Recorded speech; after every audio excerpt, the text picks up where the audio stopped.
Hi friends, పిలిచారా aunty అని నివేద అడుగుతుంది. భోజనం చేద్దువు గాని కూర్చో అని చెంచలమ్మ అంటుంది.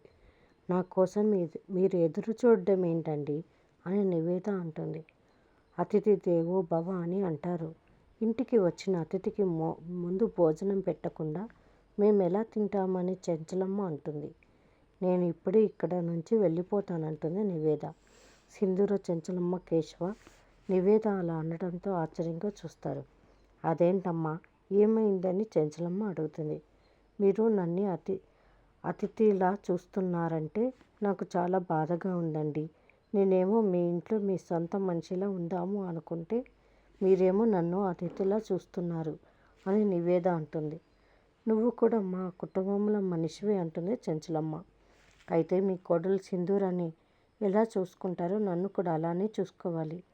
తన మీద ఎలాంటి ప్రేమ చూపిస్తారో నాకు కూడా అలాంటి ప్రేమే కావాలి అని నివేద అంటుంది. అని నివేద మాటలు విని అక్కడ ఉన్న అందరూ కూడా షాక్ అవుతారు. మరిన్ని అప్డేట్స్ కోసం ప్లీజ్ సబ్స్క్రైబ్ చేయండి. Thanks for watching.